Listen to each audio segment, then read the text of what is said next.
So, in order to properly understand whether addiction is a psychiatric illness or whether it might be a character flaw, we need to look at the causes of addiction. And for this, the NHS provide a really useful resource. So I'm going to jump to the second paragraph here, where they talk about genetics and environmental causes. So the NHS say that while studies suggest that a person's risk of becoming addicted is partly genetic, environmental factors, which they give the example of being around other people with similar addictions, can increase the risk of developing an addiction yourself. Behaviours like substance abuse might be a way of blocking out difficult issues in someone's personal life. Maybe they're having a difficult relationship or a stressful job. They also give the example of unemployment and poverty, stress, or emotional and professional pressure as causes of addiction, including behavioural addictions. So essentially, there are lots of causes for addictions, and we'll cover some others in the next slide. So a study into the causes of addictions that was conducted found that addictions are caused both by genetics and environmental factors. So peer pressure being an environmental factor, so pressure from those around you to maybe partake in addictive behaviours like substance abuse, drug abuse, alcohol abuse, etc. Early exposure to substances, so if someone is given a substance or partakes in substance abuse at an earlier age, they're more likely to develop an addiction to it.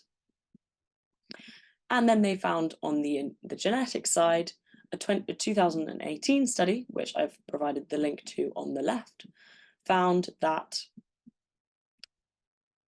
dopamine, the neurotransmitter in the brain, is more frequently found in drug addicts, which suggests that there is a genetic link or a genetic association that can drive or lead to addiction, or at least make addiction more likely to appear. So people with lower dopamine in their brains are more likely to develop addictive disorders or some type of addiction, particularly in cases of drug addicts. So again, similar to ADHD, there seem to be both environmental causes and genetic causes for addiction, which have been studied by multiple scientific research outlets. And the BBC also point out that gender is a factor that we need to consider. So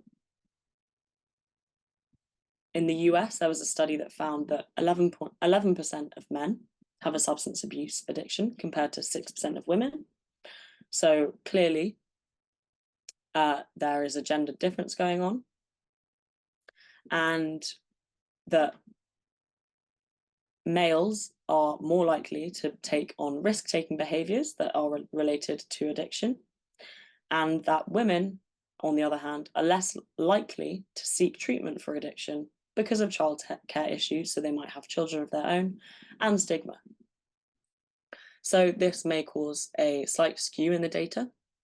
So bear that in mind, that whilst men are more likely to be diagnosed with addiction, that doesn't necessarily mean that women aren't also suffering. It might just mean that they don't come forward with a diagnosis because of stigma surrounding addiction. And we'll come back to stigma later on.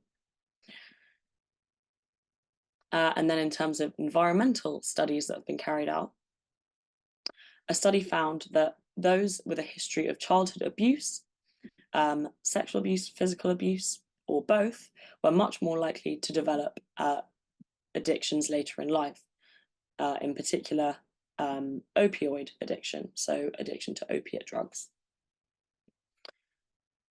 And similar with alcohol addiction or alcohol abuse, environmental aspects were also cited as causes or causes that were highly linked to alcohol addiction.